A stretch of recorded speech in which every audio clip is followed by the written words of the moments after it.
Welcome to the Mobile Home Park Mastery Podcast, where you will learn how to identify, evaluate, negotiate, perform due diligence on, finance, turn around, and operate mobile home parks. And now, here is your host, the fifth largest mobile home park owner in the United States, Frank Rolfe. The Beatles, the Jackson 5, Stevie Wonder, the Carpenters, Simon and Garfunkel, all great groups from the 1970s.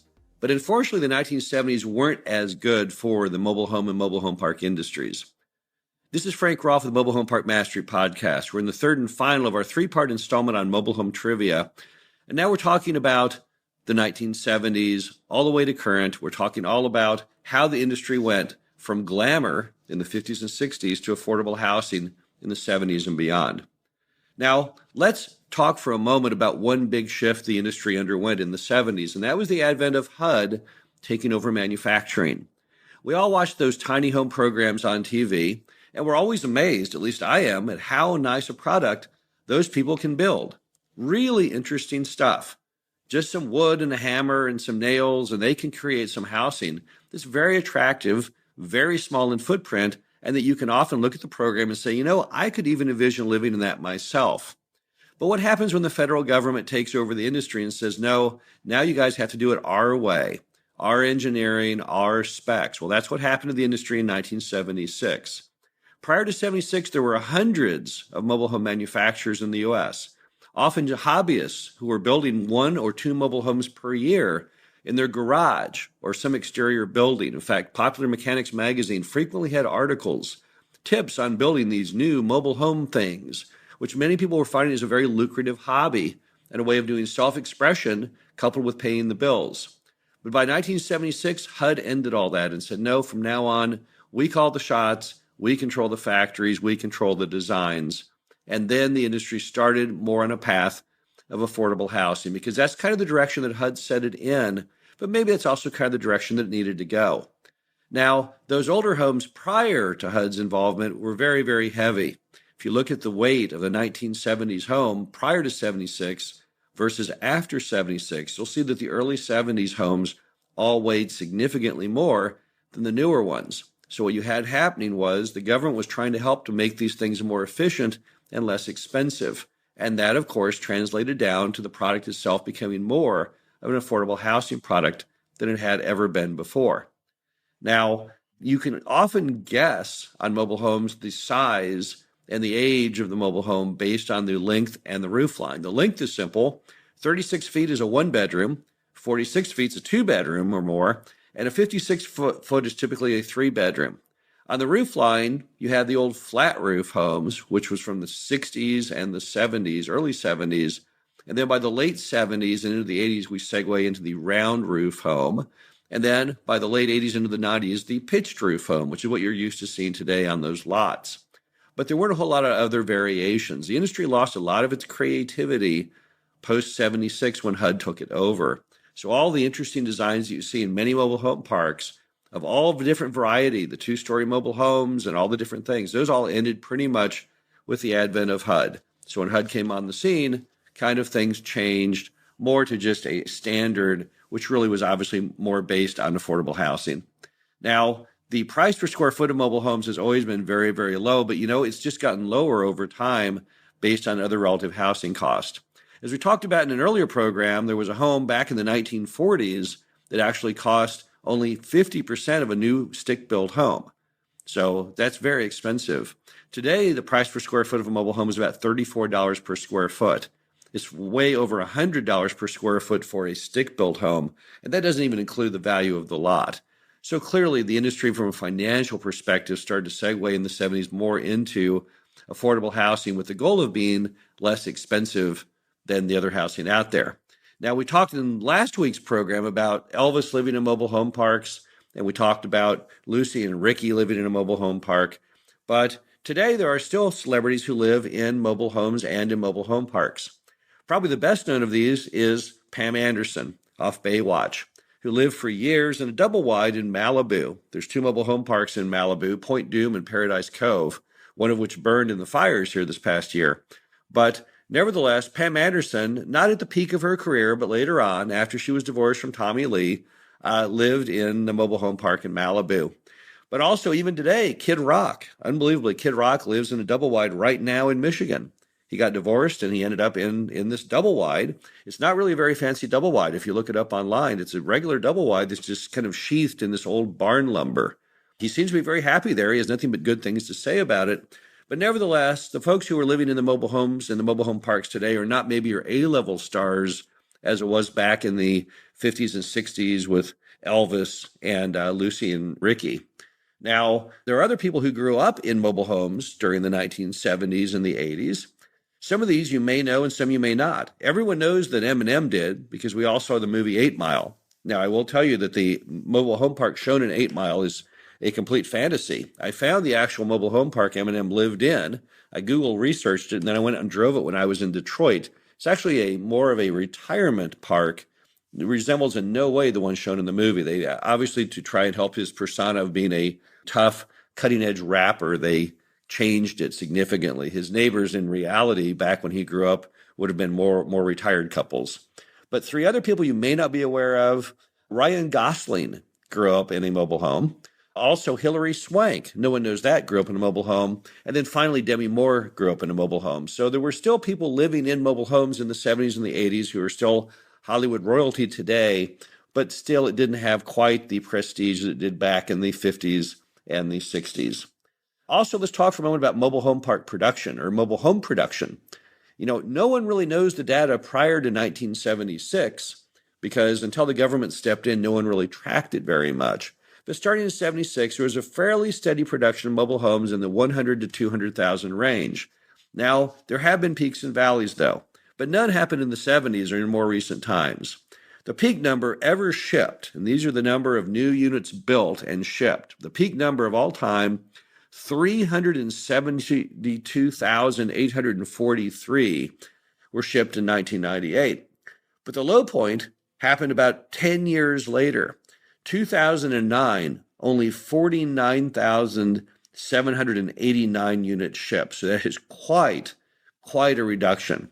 In fact, it's about an 80% off reduction. So what happened there? How did it go down? Well, again, as the industry became affordable housing, it became far more dependent on credit. Many people who bought the early mobile homes did so with cash or with very short-term loans that they arranged from their own bank. However, in modern era, as it became more affordable housing, the loans all were channeled with very low amounts down through different lenders. And there was what was called the Great Chattel Collapse in about the year 2000. What happened is they started doing no-income doc, zero-down mobile home loans. Yes, the same thing that the single-family industry back in 2007 and ushered in the Great Recession. We did it in the mobile home industry far earlier, so we were ahead of our time. And as a result, you had all these highly leveraged customers, and they started being repossessed in droves, starting in the 2000s. And since they did so poorly and there was so much loan loss, banks effectively stopped making the loans, and that's why the numbers plunged. In fact, of that 49,789 in 2009, by far the bulk, about 75% of those at the all-time low, were homes that were going on private land, not even into mobile home parks, because the mobile home park customers at that point were not even really financeable. Now let's talk for a minute about some trivia on states and what percent of the population lives in mobile homes. I'm going to tell you the top 10 states that have the highest percent of residents living in mobile homes. Number one, South Carolina, 18%. That's right, 18% of everyone in the state of South Carolina lives in a mobile home. It's kind of sad because the Miss America contestant from South Carolina back in the 2000s got in a lot of trouble for saying in the interviews at Miss America that it was 20%. People were just aghast that she would ever say such a thing. But then in the end, it turned out she was pretty much correct. It was 18%. People just didn't like being exposed as having the highest percentage of residents living in mobile homes there in South Carolina. Number two, New Mexico. 17% of everyone in New Mexico lives in a mobile home. West Virginia, 15%. Mississippi, 15%.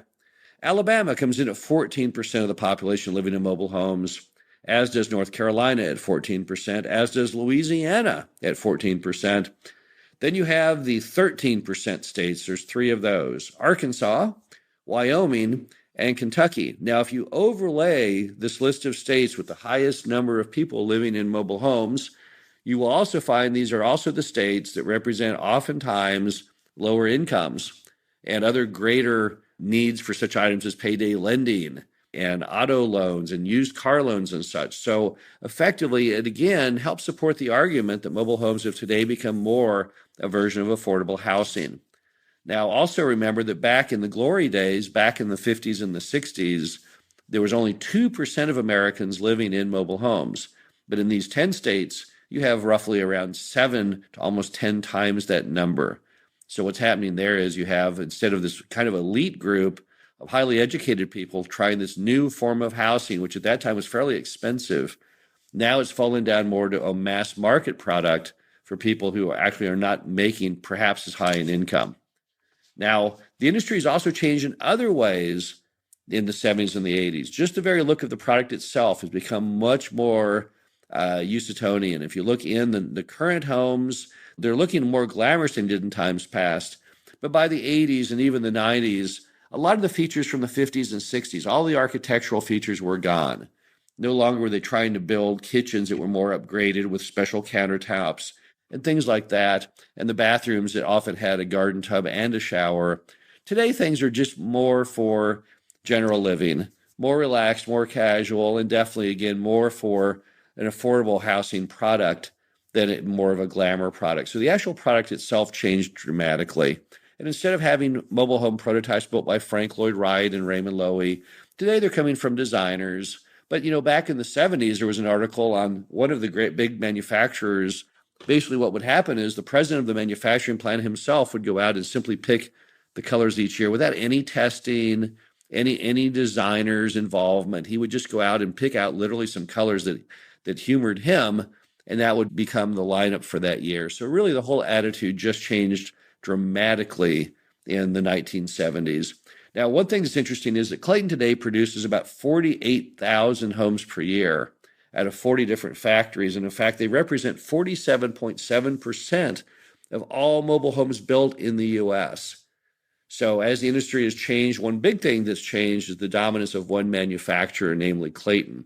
As we talked about last week, Jim Clayton brought out his first sales lot in '66, but at that time he was kind of a small player in the business and was really more interested in those more upper-end glamour models. Today, however, Clayton is pretty much focused on the meat and potatoes of the industry, which is, in fact, affordable housing. They do an excellent job at it. Prior to Warren Buffett's purchase through Berkshire Hathaway of Clayton, you did not have the high level of design elements that you have today. In fact, if you've not been to a mobile home show in recent times, there's 2 a year, one in Louisville, one in Tunica. I urge you to do so because you'll be very impressed by the product today. They're doing a terrific job with it. But again, it's not the glamour product of the 50s and the 60s. So basically by the 70s all the way through today, the industry had finally become more of an affordable housing alternative. Now, it does a great job of that. It's the only form of detached affordable housing in the United States, price points that nobody else can compete with. So it definitely has a very major role in America, but the product has definitely changed over the era. So I hope you enjoyed this in our third part of our 3-part series on mobile home trivia. We talked about the origins in the 30s and the 40s, the glamour area of the 50s and 60s, and then the more of the affordable housing era of today. It's a fascinating industry with a fascinating history. If you're ever near Elkhart, Indiana, I recommend you go to the MHRV Hall of Fame and Museum. You can see all these early models from the 30s all the way, not quite to current. It shuts off at about 1960. But nevertheless, you'll see the progression of what is a very, very much a part of American culture, an American icon in the making. Again, this is Frank Rolfe, the Mobile Home Park Mastery podcast series. Hope you enjoyed this. Talk to you again soon. Thank you for listening to the Mobile Home Park Mastery podcast. Be sure to visit us at mhpmastery.com to subscribe to the show, read our show transcriptions, and access all of our great information on mobile home park investing.